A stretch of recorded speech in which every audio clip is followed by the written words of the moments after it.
Buenas noches a todos. Es un placer contar con ustedes en este espacio que llamamos Revolucionando la Pediatría, el futuro del tamizaje genómico neonatal. Mi nombre es Carolina Franco, soy parte del equipo de mercadeo de Sura y les doy la bienvenida a este espacio.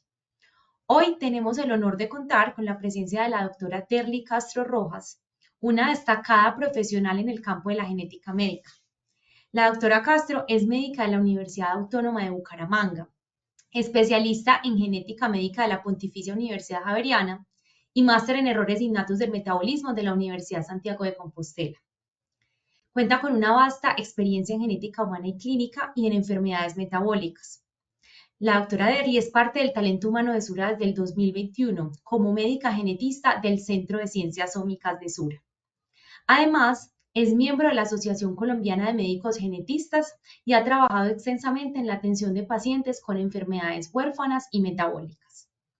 Su trayectoria incluye roles como directora del Departamento de Genética del Laboratorio Higuera Escalante Foscal y docente de pregrado y posgrado de la Universidad Autónoma de Bucaramanga. Durante este webinar exploraremos cómo el tamizaje genómico neonatal está transformando la pediatría y qué podemos esperar en el futuro cercano. Al final de la presentación tendremos una sesión de preguntas para resolver cualquier duda que puedan tener. Gracias por acompañarnos y esperamos que disfruten este espacio de conocimiento. Le doy paso a la doctora Deli. Muy buenas noches, muchísimas gracias a la Sociedad Colombiana de Pediatría por este espacio para que partamos un poco acerca del conocimiento del tamizaje genómico neonatal. Dispongo en este momento entonces a compartir pantalla.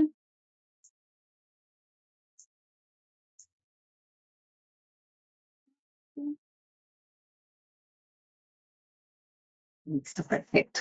Bueno, entonces, revolucionando la pediatría porque el estudio molecular es el presente y es el futuro con respecto al tamizaje genómico neonatal. Esta es la agenda de lo que vamos a hablar en esta noche. Vamos a hablar un poco acerca de definición, cuál ha sido la evolución del tamizaje neonatal a lo largo, pues, desde su inicio, cuál es la situación actual en Colombia, qué panorama tenemos frente a la situación del tamizaje. Tenemos oportunidades para mejorar la situación que estamos teniendo en este momento. Vamos a mostrar un caso clínico y vamos a ir con recomendaciones y una solución que Sura nos presenta para este tipo de diagnóstico que es el tamizaje neonatal a través de una prueba molecular.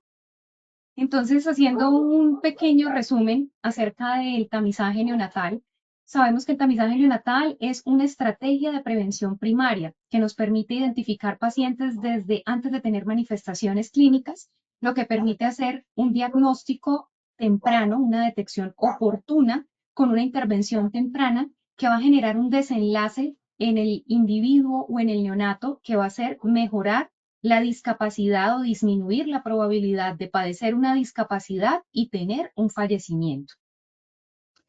¿Cuál ha sido la evolución entonces del tamizaje neonatal? A lo largo de los años, desde que inició el tamizaje neonatal, que fue en la época de los años 60, se inició el tamizaje a través de pruebas bioquímicas. La primera prueba bioquímica que se realizó para hacer una prueba de tamizaje fue el test de Guthrie, que se hace con el proceso de inhibición bacteriana. ¿Esto cómo funciona? Con una muestra de orina del paciente se podía determinar si había o no crecimiento bacteriano en relación pues con el uso de una muestra del individuo y de esa manera poder determinar si este neonato padecía o no de fenilcetonuria, que fue la primera enfermedad que logró tamizarse. A través de el test que se identificó inicialmente, en donde se inhibía el crecimiento, también se empezaron a hacer otro tipo de pruebas que no era solo la fenilcetonuria, empezó también a utilizarse como parte del manejo para los pacientes, de diagnóstico, perdón, para los pacientes con enfermedad con orina jarabe de arce y homocistinuria. Fue otro de los tipos de pruebas que se pudieron realizar inicialmente. Posteriormente, en los años 70, inicia el tamizaje para la hiperplasia suprarrenal congénita. Esta se hacía también a través de técnica bioquímica, pero vemos que en la medida que avanzan las décadas, también empezaron a surgir distintas pruebas moleculares con las cuales podríamos contar para tenerlas como herramientas. Entonces, en la medida que ha pasado el tiempo, así como han incrementado el número de pruebas a realizar y a utilizar técnicas, también podíamos ver cómo evolucionaba la genética y el estudio molecular. En la época del 75 al 79 empezó a realizarse también en diferentes partes del mundo tamizaje para distrofia muscular de Duchenne. Inicialmente se hizo con la medición de CPK, que esta es una prueba molecular, pero como vemos en la medida que avanza el tiempo, también la realización de pruebas moleculares se implementó en la época alrededor del 2000, en donde ya empezamos a utilizar no solamente la medición de CPK, sino también a realizar otro tipo de técnicas como MLPA, por ejemplo, para identificar de lesiones o duplicaciones. También en la época del 75 al 79 se inició en otras partes del mundo el tamizaje para anemia de células falciformes. De la misma forma, también con otras técnicas bioquímicas se empezó a implementar el hipotiroidismo congénito a través de una técnica denominada radioinmunoensayo. Con el transcurso del tiempo, en una siguiente década más, se implementó el tamizaje para fibrosis quística, galactosemia y deficiencia de biotinidasa. Quiero hacer un alto acá en el camino porque si vemos desde la época de los 60 hasta mediados de los 80, ya teníamos básicamente una amplia variedad de pruebas de tamizaje neonatal que si lo extrapolamos a la situación colombiana, realmente hasta ahora nosotros estamos siendo muy primarios en el diagnóstico, con pruebas que tienen en el medio y en el mundo, tienen más de 20 años de estar utilizándose. En la época de 1985 se desarrolló la técnica de PCR, que es la reacción en cadena polimerasa, a través de la cual también se pudo implementar otros estudios moleculares. Dentro de esta PCR también se utilizaba para la realización de diagnóstico de Duchenne.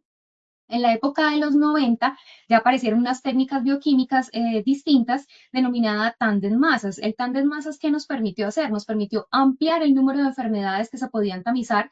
Dentro de estas, el tamizaje de otras aminoacidopatías distintas de la homocistinuria, fenilcetonuria y de la orina, orina olor a jarabe de arce, que fueron las primeras que se empezaron a realizar, como les mencionaba, con el test de Guthrie.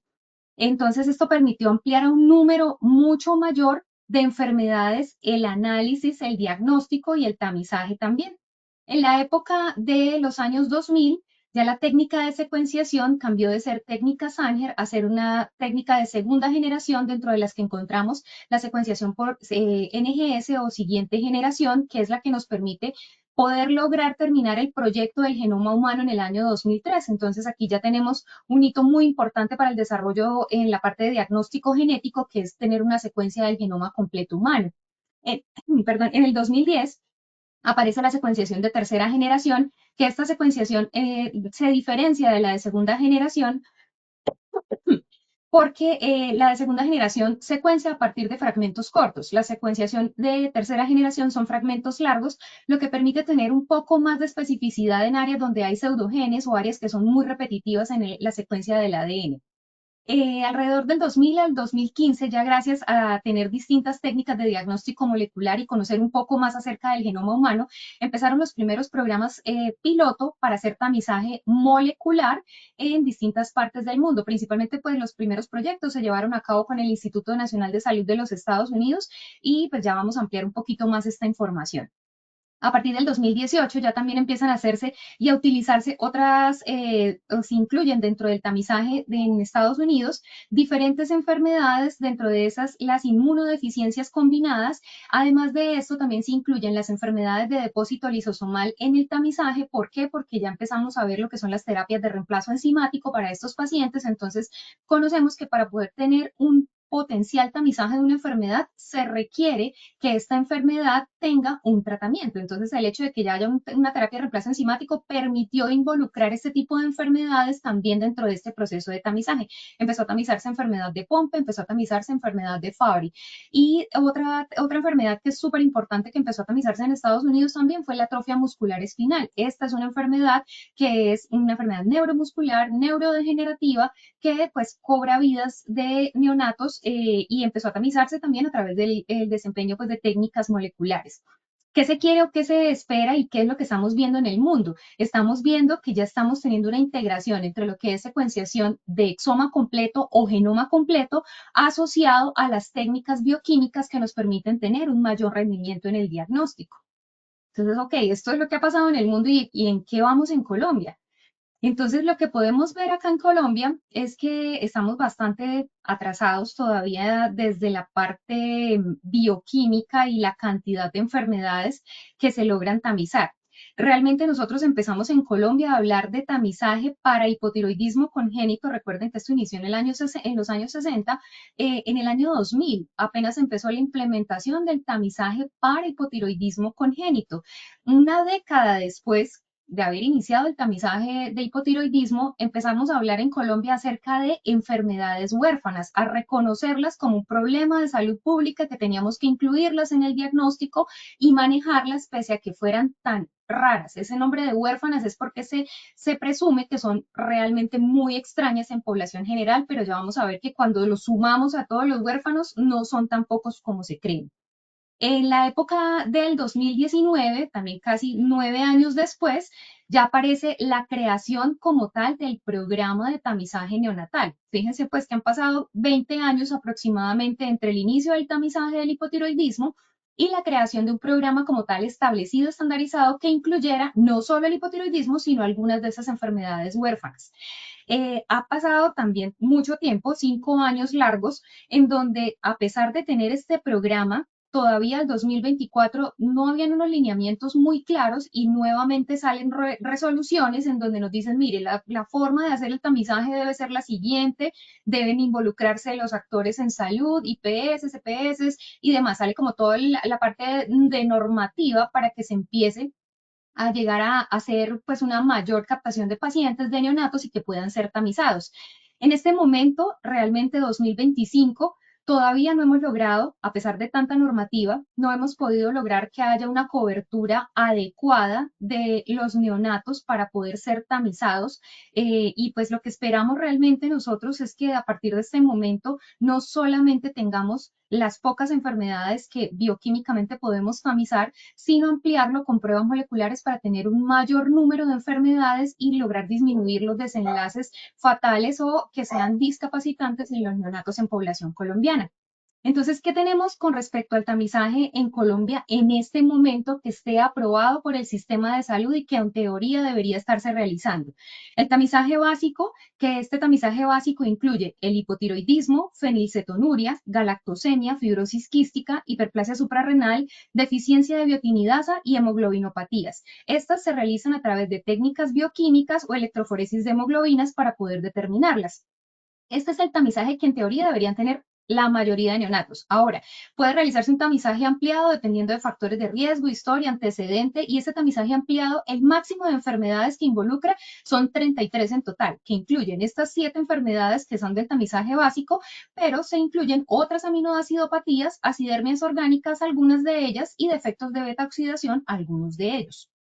Además del tamizaje que es endocrino metabólico, tenemos uno que es no endocrino metabólico. Este no endocrino metabólico incluye 3 sistemas básicamente. La evaluación auditiva, que esto se realiza a través de emisiones otoacústicas o de otras técnicas de estudios de audiología.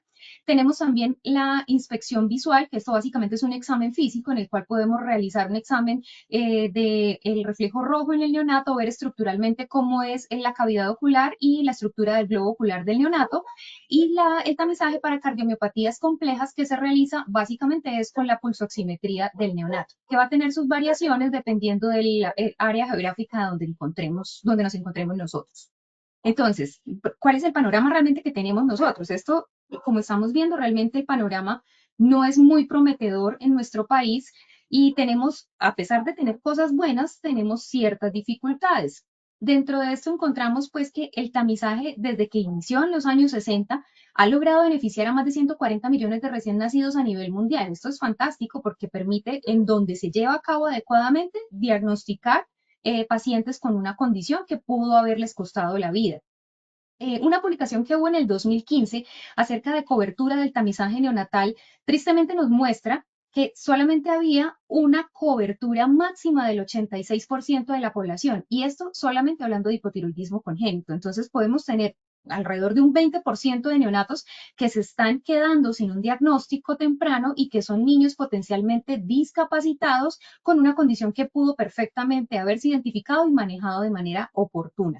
¿Qué otras limitaciones o complicaciones presentan el tamizaje neonatal básico o convencional bioquímico? Resulta que cuando las enfermedades bioquímicamente se tamizan, requiere tener un reto terapéutico o un reto de alimenticio en el recién nacido, porque el niño al estar en conjunto pues con la madre a nivel de vida uterina, no ha tenido una exposición metabólica, un reto metabólico a la ingesta de alimento. En el momento que nace, yo debo garantizar que ese neonato tenga una exposición a leche materna de alrededor de 48 a 72 horas. Y resulta que si esta exposición no existe, podemos tener resultados falsos negativos de tamizaje neonatal. Ahora, si nosotros somos conscientes de cómo funciona nuestro sistema de salud, con gran dificultad un neonato va a permanecer en alojamiento conjunto con su mamá alrededor de 48 a 72 horas en una institución que tenga una cohorte pues de nacimientos importante. Además de esto, en las formas clásicas para errores innatos del metabolismo se ha descrito, pese a que se tome en las mejores condiciones, podemos llegar a tener una alteración en los resultados teniendo falsos negativos del 0,1 hasta el 3% de la población. Además de esto, en las formas de hipotiroidismo congénito y de fibrosis quística se ha descrito falsos negativos del 5 al 10%. Importante tener en cuenta también que estos falsos negativos van a depender incluso del momento de vida gestacional en el que el neonato nace realmente, porque si es un prematuro, vamos a tener también alteraciones en este tipo de resultados teniendo falsos negativos por la misma prematurez o inmadurez metabólica de la que estamos enfrentando en este neonato. Además de todas estas cosas pues difíciles que presenta el tamizaje bioquímico, también tenemos otras dificultades con otras enfermedades huérfanas que no sean metabólicas, porque las huérfanas no metabólicas no tienen un metabolito fácilmente medible. Por esa razón, pueden muchos pacientes con algunas condiciones huérfanas pasar desapercibidos y no ser diagnosticados. Entonces, es por eso tan importante entender qué son enfermedades huérfanas y qué pasa con ellas. A veces cuando hablamos de huérfanas o enfermedades raras decimos eso por aquí no hay, acá no se diagnostican y tristemente nosotros como médicos, si no conocemos la enfermedad, no la vamos a diagnosticar, así el paciente tenga todas las manifestaciones clínicas típicas de una enfermedad huérfana. Entonces, conocemos que las enfermedades huérfanas, la definición varía dependiendo del grupo poblacional del que estemos hablando. Sabemos que es una enfermedad o un grupo de enfermedades que afectan a una proporción pequeña de la población general. En Colombia estamos definiendo una enfermedad huérfana como una enfermedad que afecta a menos de uno por cada 5.000 individuos. Si nosotros vemos este número comparado con la frecuencia con la que aparece el hipotiroidismo congénito, que es uno por cada 3.500, realmente esto no es tan poco representativo en la población colombiana. Ahora, a nivel de Latinoamérica también es importante entender que si reunimos un grueso de pacientes o de población, pues en la medida que aumenta el número de la N poblacional, pues vamos a tener también un mayor número de pacientes afectados. Se reporta que en América Latina hay 35 millones de personas que viven con enfermedades huérfanas. Eso es un montón de personas que fueron diagnosticadas tardíamente o que gracias al tamizaje neonatal han tenido un diagnóstico oportuno. La Organización Mundial de la Salud describe que hay más de 8.000 enfermedades huérfanas o raras descritas hasta el momento y que esto pues va a continuar en ascenso en la medida que hayan nuevos descubrimientos moleculares y bioquímicos. Y súper importante que estas enfermedades afectan hasta el 8% de la población mundial. Si nosotros vemos cuántos humanos estamos en este planeta, cuántas personas hay en el mundo que padecen de estas enfermedades. Orphanet, que es la base de datos de enfermedades huérfanas más importante que existe, describe que estas enfermedades representan un origen genético hasta en el 80% y de estas 70% se presentan en la infancia. Es por eso tan importante que el pediatra conozca de estas, las diagnostique tempranamente, porque además dentro de estas enfermedades huérfanas están lo que son errores innatos del metabolismo que tienen una tasa de mortalidad hasta del 36%. Y de estos errores innatos del metabolismo son causantes de ingresos a las unidades de cuidados intensivos hasta en el 2,6%, lo que significa que muchos neonatos que puedan estar en unidades de cuidados intensivos pueden ser pacientes que no se les hizo un tamizaje neonatal y que perfectamente puedan tener un diagnóstico que puede manejarse adecuadamente y mejorar su riesgo de morbimortalidad. Datos aquí importantes de población colombiana. El Instituto Nacional de Salud, en donde tenemos el programa de Civigila, que es el programa donde se debe reportar, como ustedes saben, todas las enfermedades huérfanas e infecciosas, reportó entre el 2016 al 2023 que se inició el reporte como tal de estas enfermedades, llevaba a 82.491 casos de enfermedades huérfanas en población colombiana. El día de hoy revisé la base de datos y de lo que va corrido este año, además de todo este grupo que les mencioné que iba de corte hasta el 2023, al 23 de abril del 2025 tenemos registradas 4.652 personas con enfermedades huérfanas, además de 4.506 registros de defectos congénitos. Esto es súper importante tenerlo en cuenta porque hace parte del actuar de nuestra acción médica de manera diaria, porque estos pacientes, como les menciono, si el médico tratante no conoce las manifestaciones clínicas, no diagnostica este tipo de patologías y cobran vidas de nuestros niños. Entonces, a pesar de este panorama que es a veces como tan preocupante, tenemos oportunidades de mejora. ¿Y cuáles son las oportunidades de mejora? Tenemos herramientas para hacer un diagnóstico molecular de manera temprana, en el momento mismo del nacimiento del paciente, se puede realizar este tipo de estudio que es el tamizaje genómico neonatal. ¿En qué consiste el tamizaje genómico neonatal? Así como el tamizaje bioquímico, lo que quiere es tomar un grueso de toda la población que nace, aparentemente sana, aparentemente asintomática, poder tomar una muestra que puede ser de distintos orígenes, sangre, saliva, y a partir de esta muestra hacer secuenciación, bien sea de exoma completo o de genoma completo. Importante la identificación de variantes genéticas que puedan determinar un diagnóstico en este neonato, que estén asociadas estas variantes con enfermedades ya descritas y que estas enfermedades tengan potenciales tratamientos. Eso es súper importante. Recordemos pues que las enfermedades que se tamizan deben ser enfermedades que tengan forma de diagnosticarse fácilmente y que tengan potencial tratamiento para poder beneficiar a nuestro individuo o nuestro paciente y de esta manera poder tener mejores resultados o desenlaces en salud en esta población. Entonces, como les mencionaba hace un rato, los primeros estudios que se empezaron a realizar, los primeros proyectos pilotos se hicieron en Estados Unidos de la mano del Instituto Nacional de Salud. Se conformó un consorcio en donde este consorcio se planteó diferentes planteamientos, pero básicamente fueron tres preguntas principales las que tuvieron en mente para pensar en estos proyectos pilotos. El consorcio se llama INSIGHT y este consorcio está conformado inicialmente por 4 proyectos piloto que ya vamos a profundizar. Entonces, dentro de los planteamientos que se hicieron en el consorcio, planteaban qué podía pasar con este tipo de tamizaje. ¿Será que el tamizaje genómico neonatal puede llegar a reemplazar por completo el tamizaje bioquímico?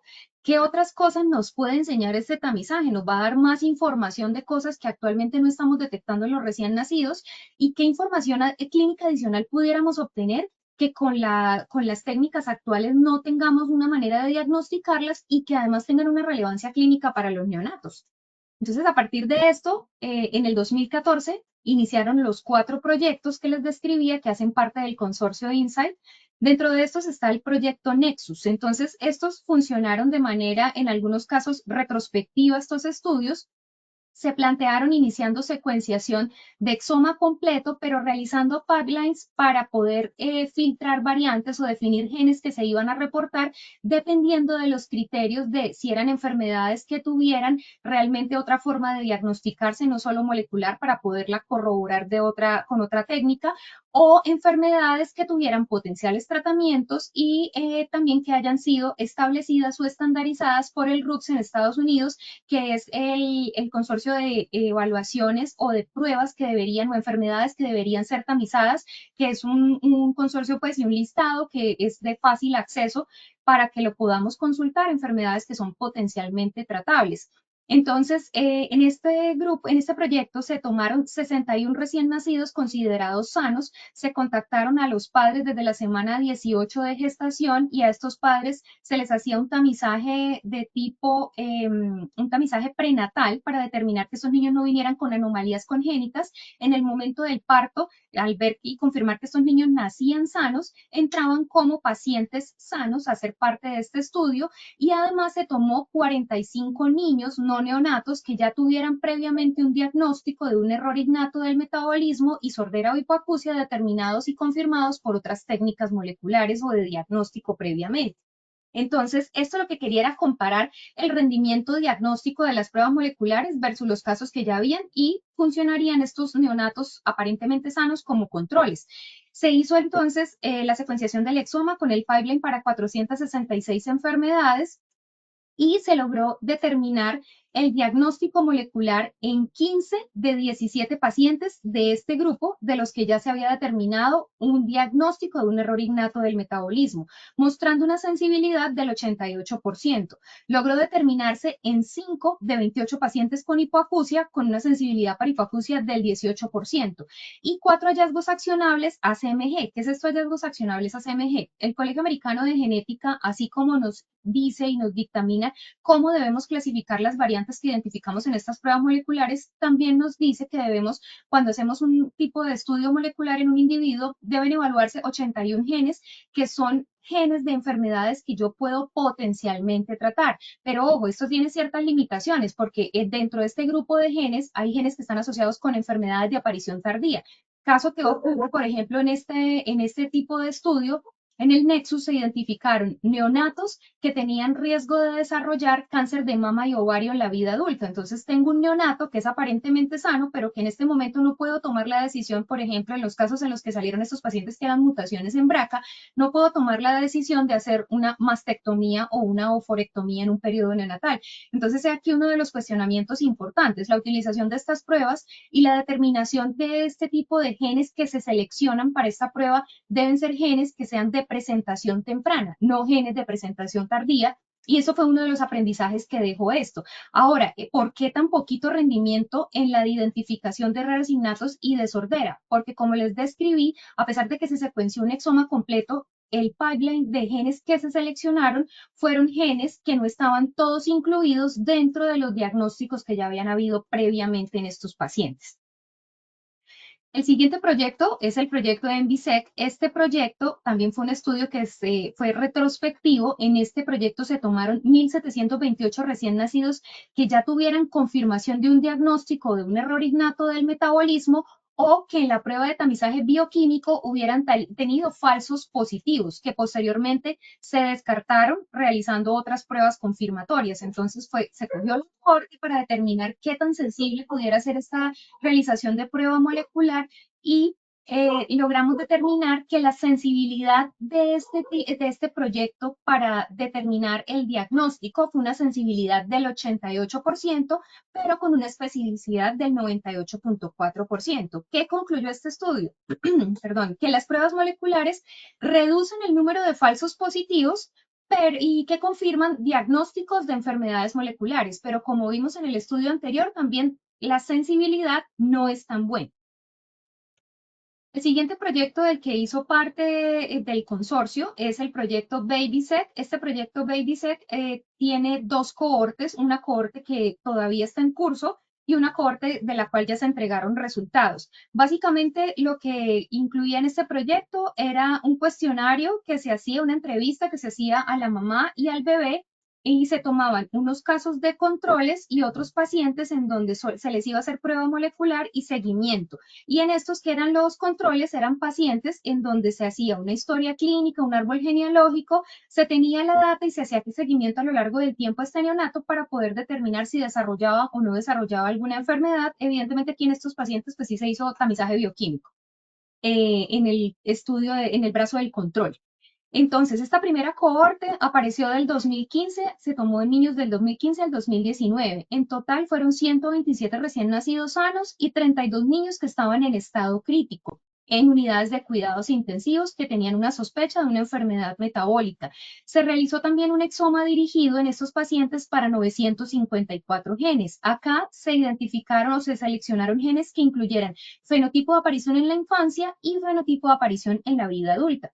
¿Qué se identificó en estos pacientes? En 15 de 159, que fue la cohorte total, se identificaron 9.4% de enfermedades de aparición en la infancia. Se identificó 3 de 159 pacientes, 3.5%, con enfermedades de aparición en la vida adulta.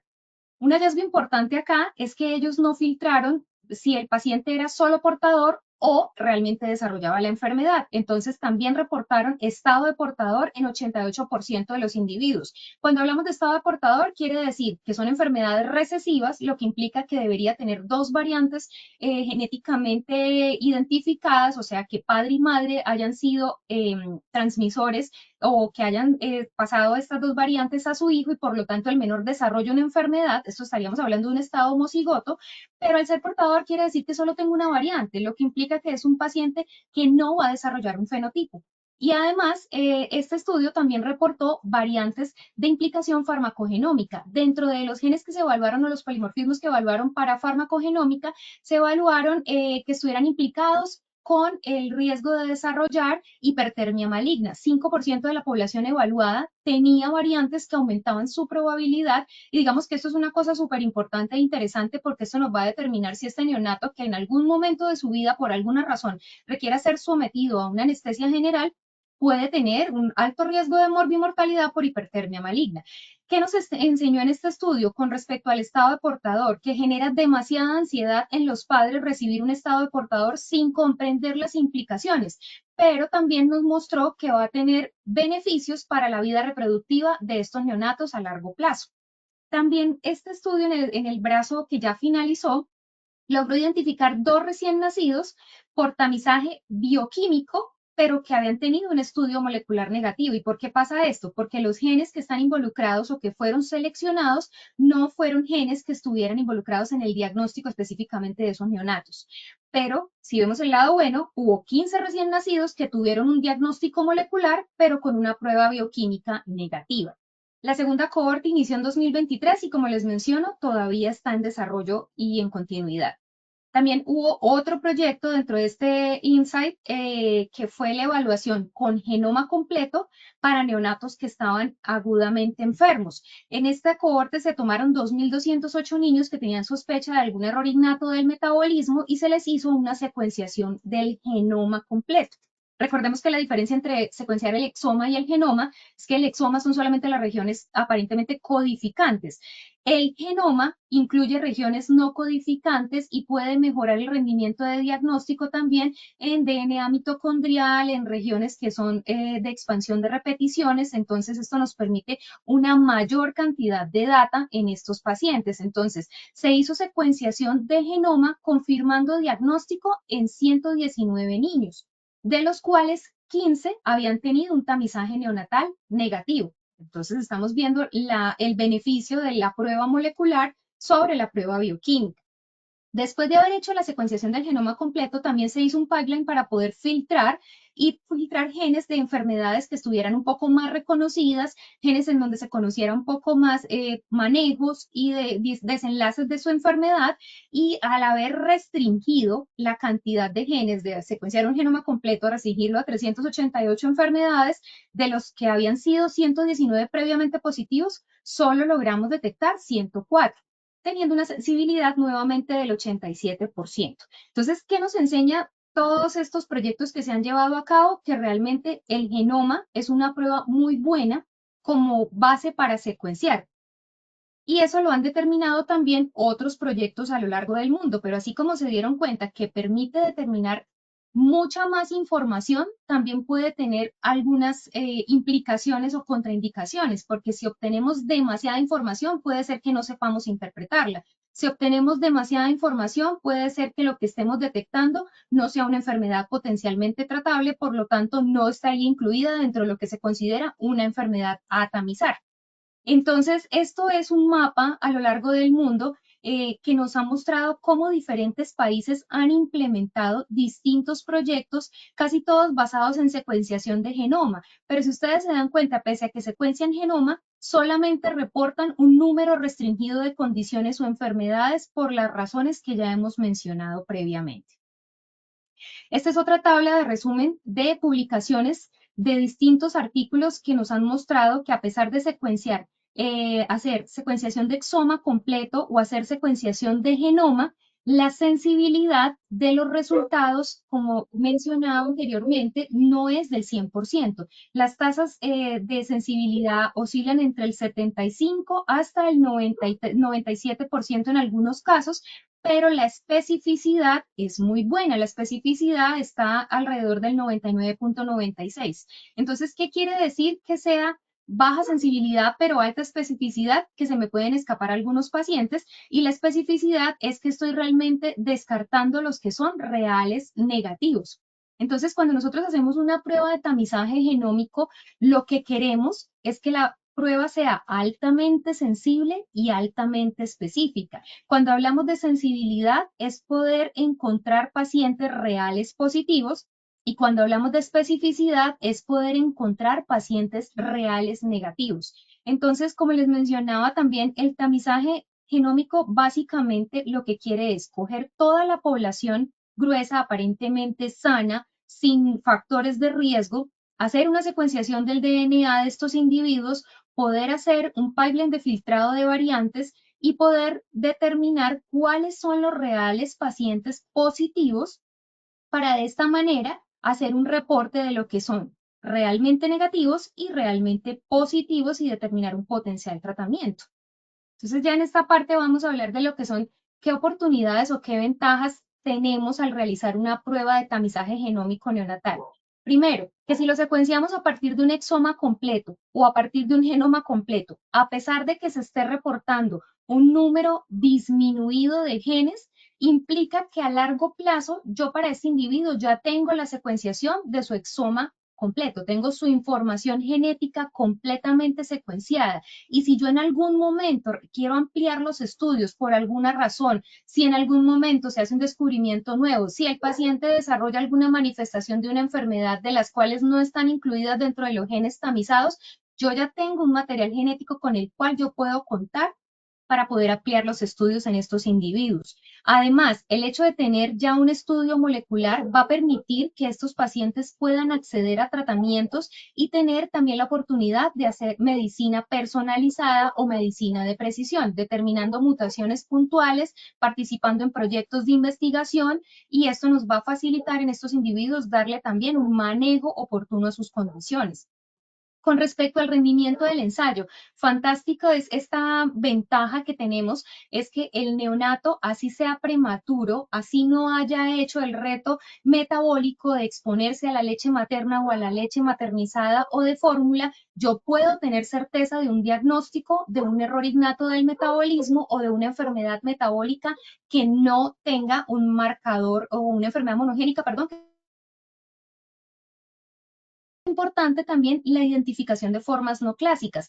En enfermedades metabólicas, si la deficiencia enzimática no es completa, por ejemplo, o no hay una completa restricción enzimática, el individuo puede salirme falso negativo porque no es suficiente el marcador bioquímico que tiene en ese momento, sin descartar que tenga su enfermedad.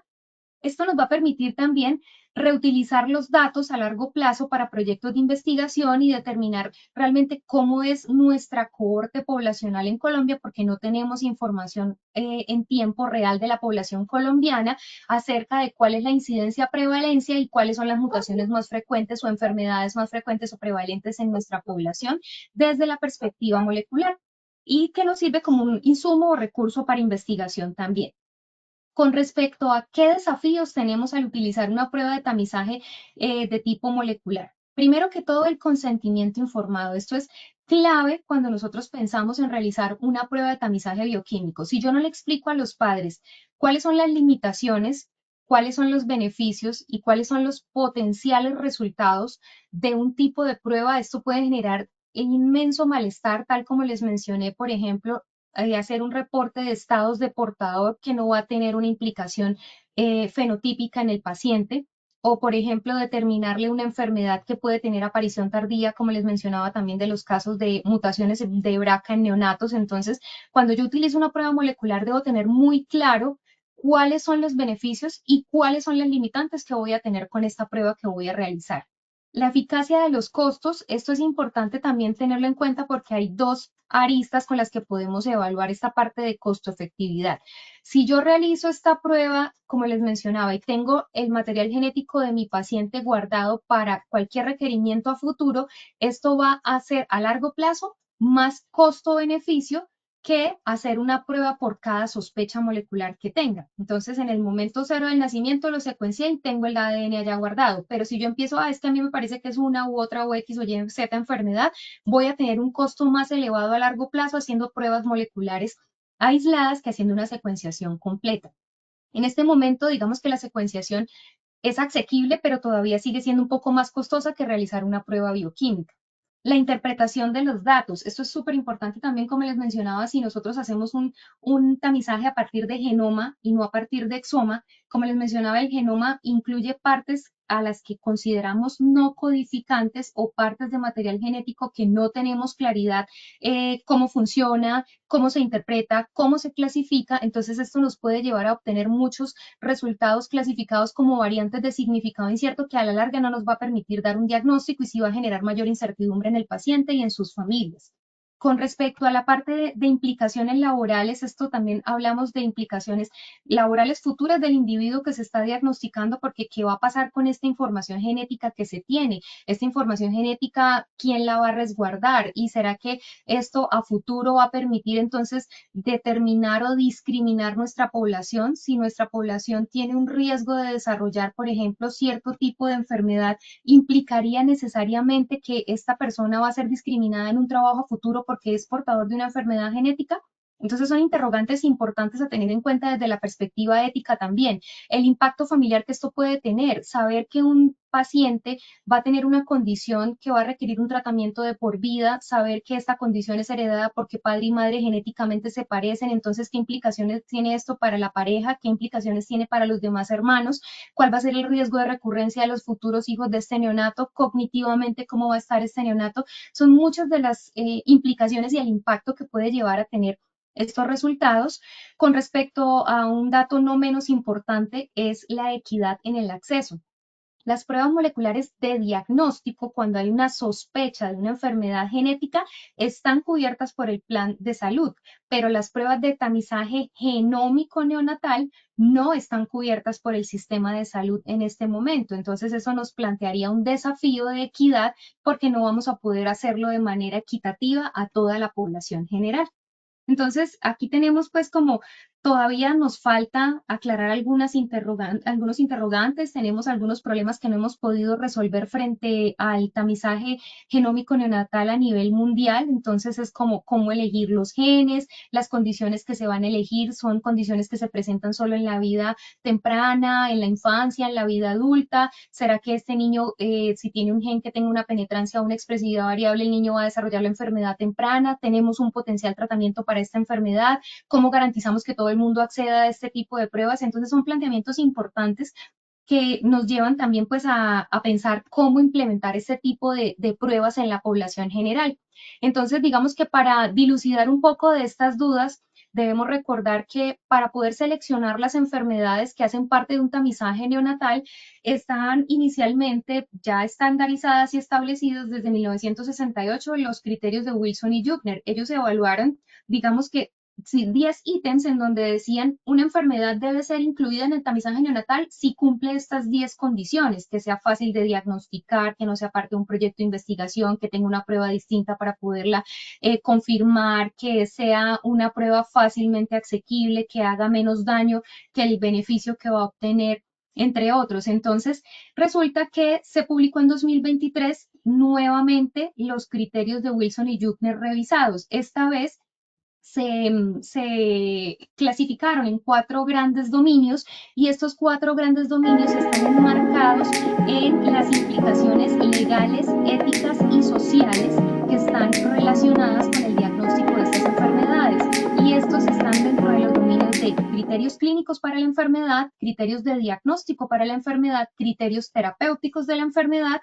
y los programas o criterios de manejo para estos pacientes.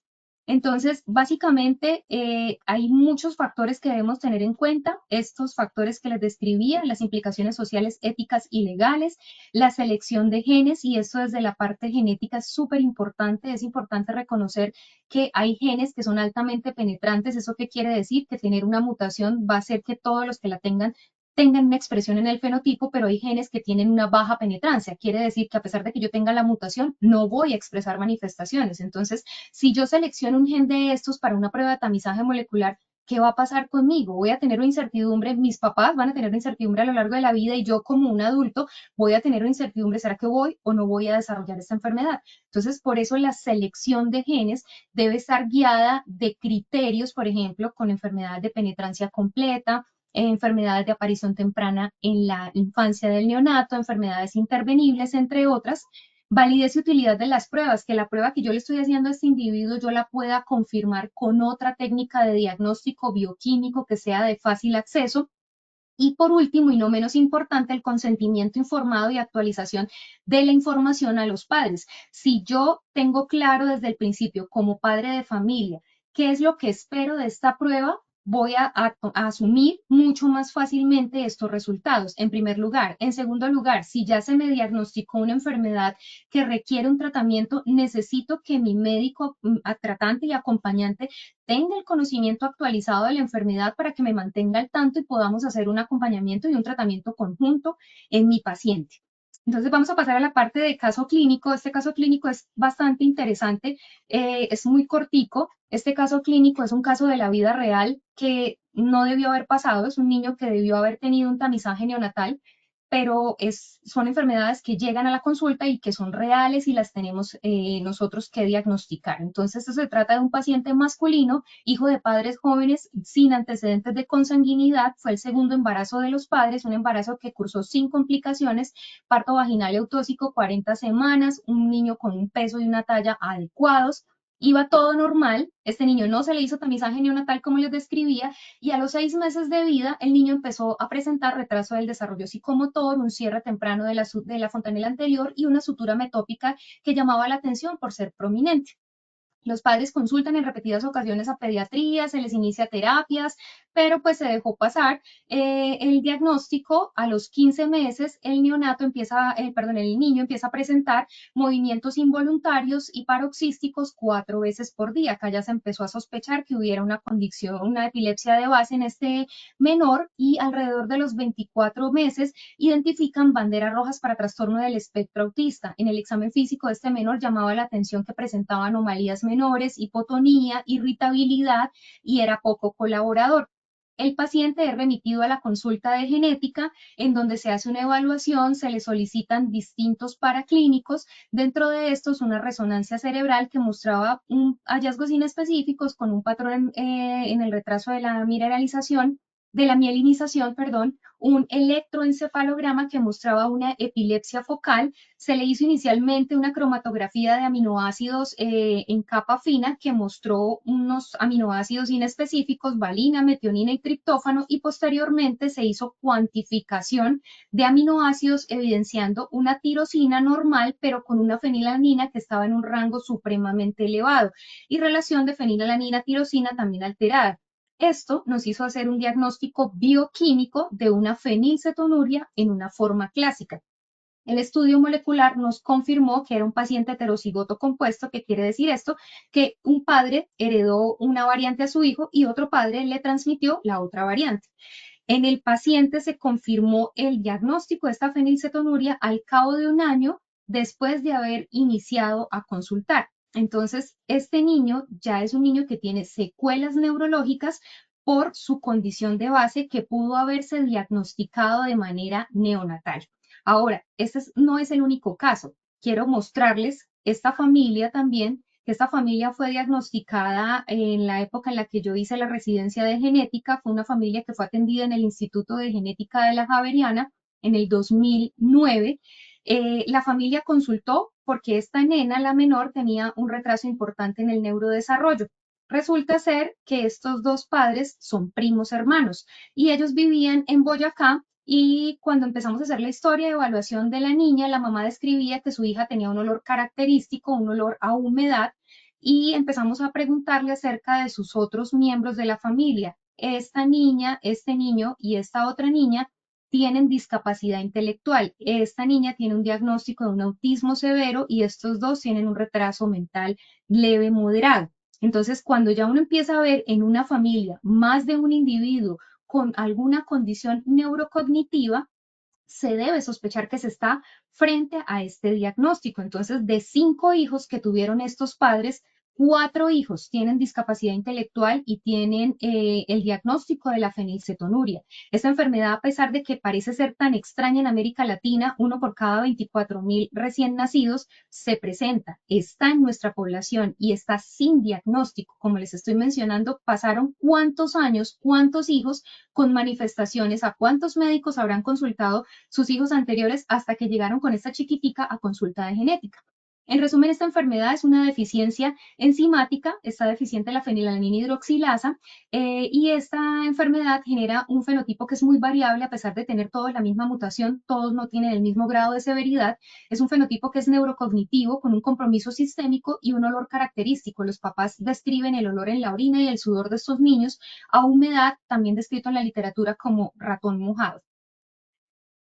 Listo, entonces, ¿qué recomendaciones tenemos nosotros pues a partir de toda esta historia que hemos contado? En primer lugar, que cuando se realice una prueba de tamizaje, el ideal de los ideales es realizar una prueba bioquímica y un tamizaje molecular.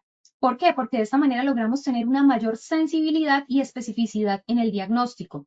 Importantísimo, consentimiento informado claro a los padres, o sea, hacer una adecuada asesoría pretest y un acompañamiento en la entrega de resultados, hacer una adecuada asesoría post-test para poder darles a entender a los padres cuáles son los hallazgos y cuáles son los alcances que tiene en la condición identificada en su hijo. Además de esto, dar claridad de un diagnóstico al individuo, su familia, su tratamiento y seguimiento.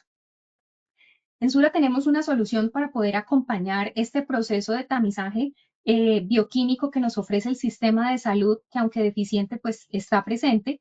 Y esta prueba de tamizaje que nosotros realizamos en Sura es una prueba que se hace a partir de saliva, tal cual como lo están viendo ustedes acá en el neonato. El niño no va a sentir dolor al momento de realizarse la prueba. Esta prueba tamiza 545 enfermedades exactamente, de las cuales se evalúan 14 sistemas. Se evalúan enfermedades auditivas, renales, cardiovasculares y dislipidemias, errores innatos del metabolismo, entre los que están aminoacidopatías, acidemias orgánicas, defectos de la beta-oxidación, enfermedades del metabolismo de vitaminas y minerales, endocrinopatías, dentro de las que están múltiples enfermedades, incluidas el hipotiroidismo congénito, neoplasias de aparición en la vida neonatal y aquí en la vida temprana, y dentro de estas aquí realmente tenemos solo el gen RB1, que es el gen del retinoblastoma, que es el gen que ustedes saben que causa pues tumores en los ojos de los niños y que va a identificarse de manera temprana. Enfermedades esqueléticas, dentro de las que están las displasias esqueléticas, osteogénesis imperfecta, enfermedades hematológicas, dentro de las que están trastornos de la coagulación, enfermedades que afectan glóbulos rojos, plaquetas, displasias sanguíneas, enfermedades hepáticas, colestasis hepáticas, gastrointestinales, estructurales y funcionales, enfermedades inmunológicas, neurológicas, neurodegenerativas y dentro de las pulmonares está la fibrosis quística. ¿Qué beneficios tiene la prueba que ofrece Sura? Es una prueba que es indolora, que tiene una identificación temprana. Esto es súper importante que ustedes lo tengan claro. Disminución del tiempo de odisea diagnóstica. ¿Qué es la odisea diagnóstica? Es el tiempo en que una familia y un paciente da vueltas por múltiples médicos con múltiples pruebas sin lograr determinar un diagnóstico de una enfermedad. Si yo hago un diagnóstico en el momento del nacimiento, estoy garantizando que este niño pueda mejorar sus desenlaces en salud y no fallezca o tenga mejor calidad de vida. Que se haga una intervención oportuna, un acompañamiento por personal especializado. En Sura nosotros hacemos la consulta genética en la entrega de resultados, gestionar el riesgo familiar, súper importante para que una familia tome sus mejores decisiones con respecto a su vida reproductiva, teniendo conocimiento de sus riesgos reales y asesorar genéticamente al individuo y al resto de los miembros de su familia. Muchísimas gracias, eso era lo que les quería compartir el día de hoy y podemos pasar ahora hacia el espacio de preguntas.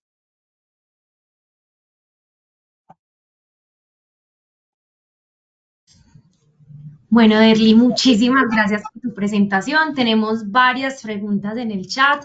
Entonces, ya teniendo en cuenta que nos quedan unos cuantos minutos, voy a comenzar en orden por las preguntas que nos llegaron y vamos a comenzar con esto. ¿Qué centros en Colombia están liderando investigaciones o pilotos sobre tamizaje genómico neonatal y cómo podrían los pediatras vincularse a estas iniciativas? Bueno, con respecto a lo que nosotros hacemos en Sura, esto no es un proyecto de investigación, esto es una prueba de acceso al consumidor. Hasta donde tengo conocimiento, el proyecto que se está llevando a cabo lo está haciendo el Instituto de Genética de la Javeriana junto con un laboratorio privado en Bogotá. Pero si quieren poder acceder a estas pruebas, pues es simplemente solicitarlas y hacerles el acompañamiento a los pacientes. Gracias, Derly. Otra pregunta que tenemos es, dado el contexto epidemiológico y genético de la población colombiana, ¿se han identificado condiciones prioritarias que deberían incluirse en un panel de tamizaje genómico neonatal local? Hasta ahora, como estamos empezando con estas pruebas de manera de tamizaje, lo que queremos a futuro es poder establecer cuáles son las prevalencias y frecuencias de enfermedades en nuestra población. ¿Cuáles genes tenemos nosotros seleccionados en este momento desde nuestro panel? Genes que conocemos los criterios que les mencioné durante la presentación, que tengan una penetrancia completa, que tengan un potencial tratamiento, que sean accionables los resultados, que yo pueda tomar decisiones con mi paciente y, digamos, enfermedades que se conocen que son frecuentes en la población general, pero puntualmente estadísticas propias de Colombia las estamos empezando a construir con la realización de estas pruebas. Muchas gracias, Derly. Uh -huh. La siguiente pregunta es, ¿cómo se está abordando la formación de pediatras y neonatólogos en genética clínica para interpretar resultados y brindar consejería a las familias?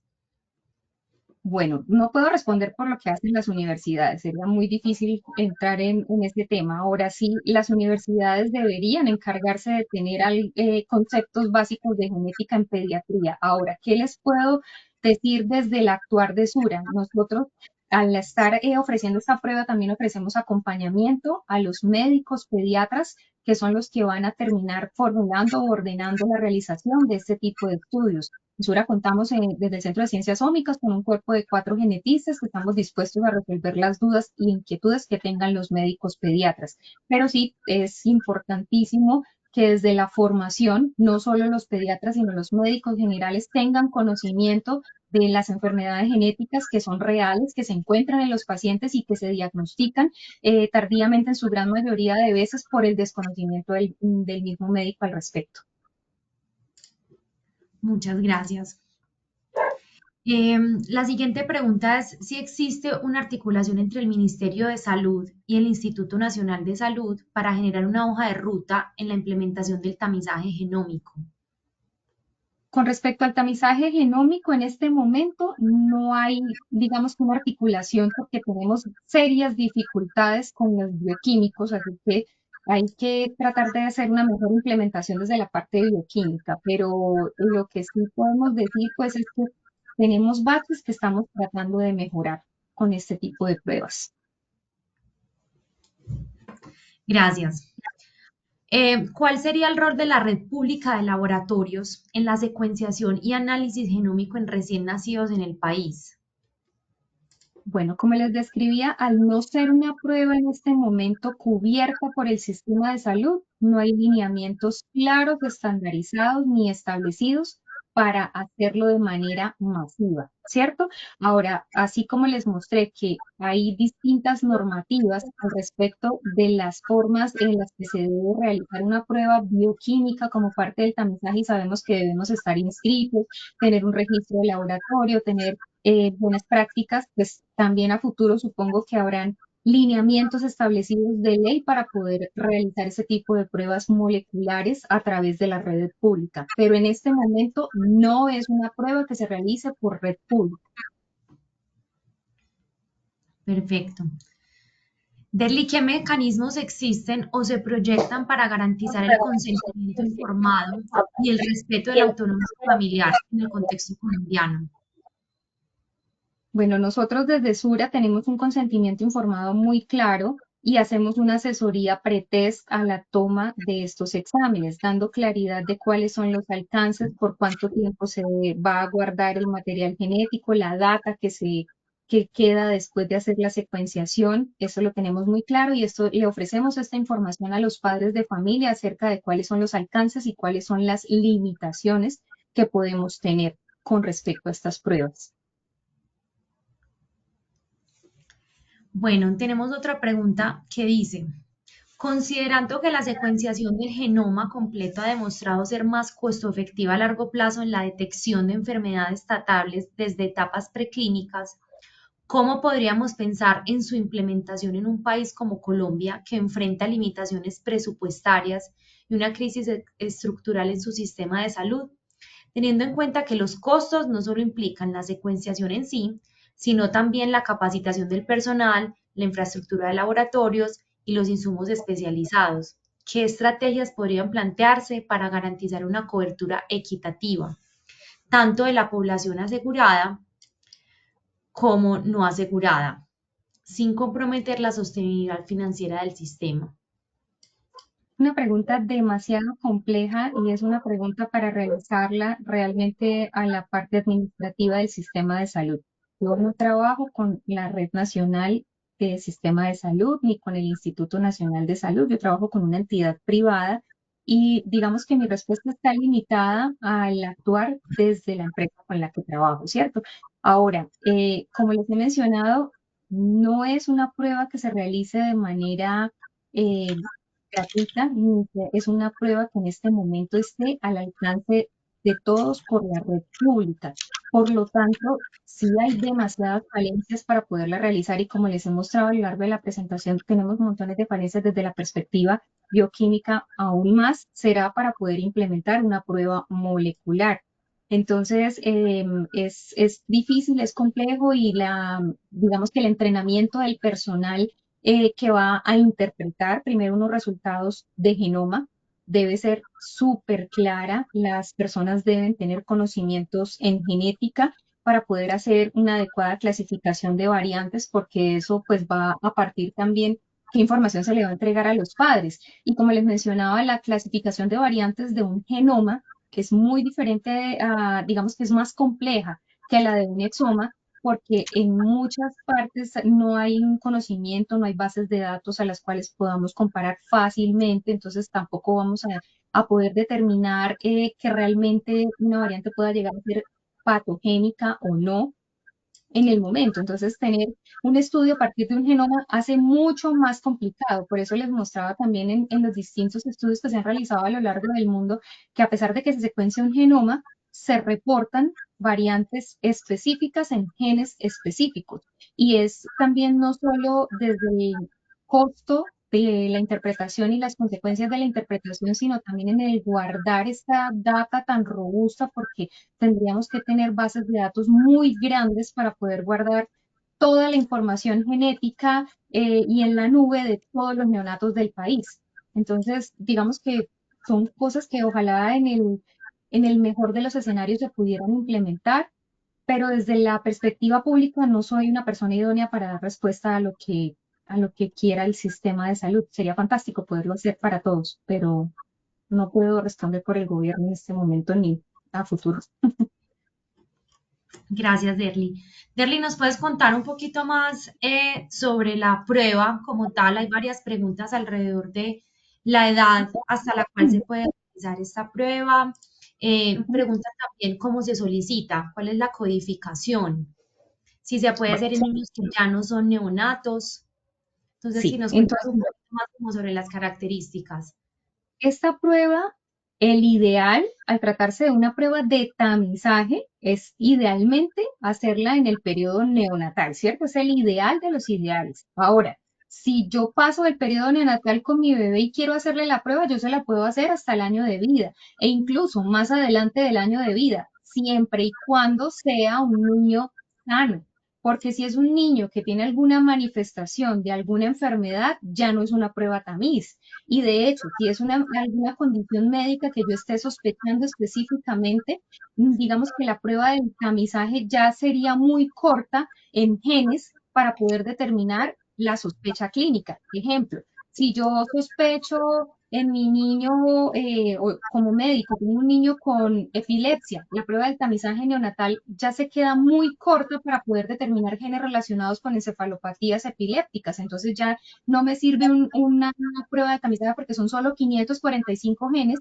Yo tendría que hacer, por ejemplo, un exoma completo, en donde me profundizaran en genes relacionados con la enfermedad o manifestaciones específicas que tenga mi paciente. Entonces, condición principal, que sea un niño sano, ¿cierto? Ideal de los ideales, tomarla en el periodo neonatal. Pero si no se toma en el periodo neonatal, se puede hacer en un niño en cualquier edad, siempre y cuando sea un niño sano. La prueba se toma en saliva. Es la manera más fácil que tenemos pues para no generar más injuria y dolor en el niño en el momento de hacerle el estudio, y es una prueba que tarda de 3 a 4 semanas en salir los resultados.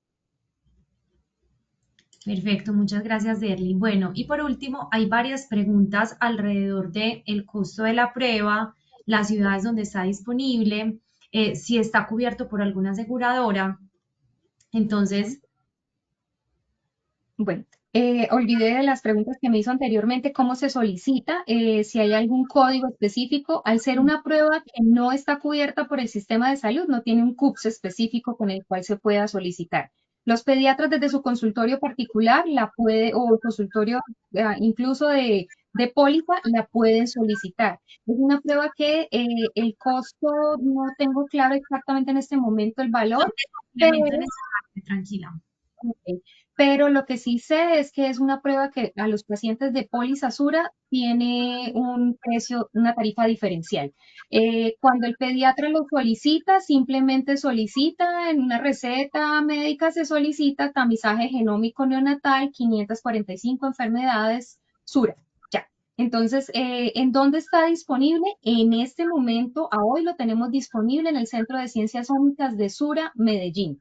¿Sí? Esperamos que pronto podamos tenerla en el resto de las regionales del país.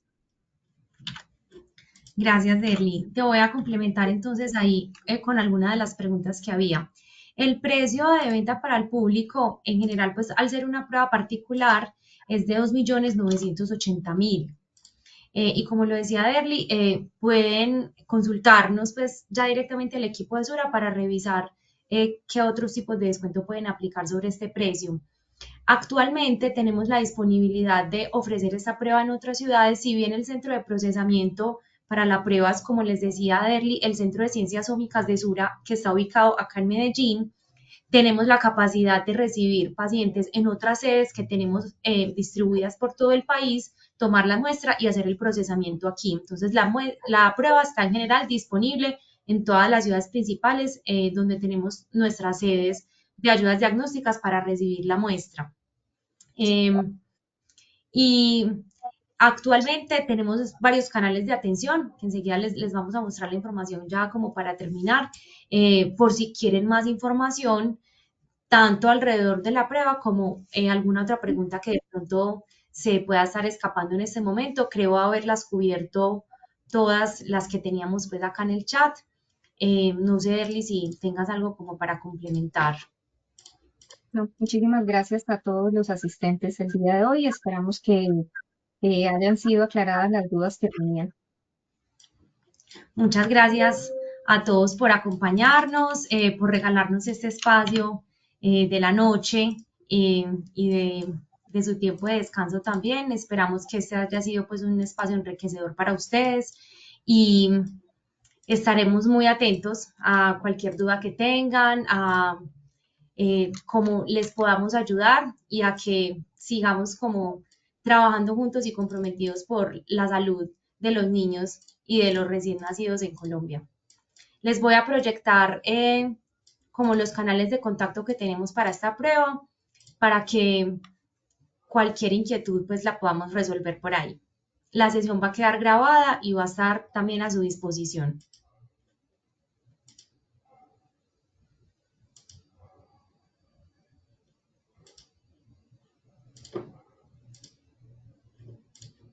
Para los que están interesados en volver a repetir el webinar que transmitimos el día de hoy, lo pueden encontrar en la página de la Sociedad Colombiana de Pediatría a partir del día viernes. Muchas gracias.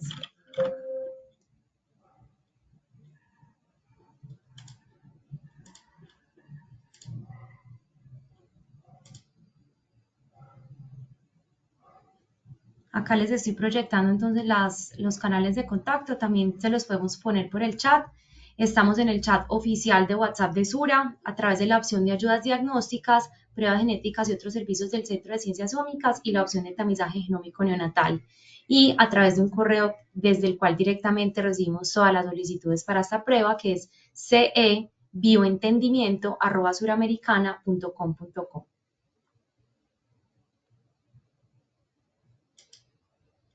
Muchas gracias a todos.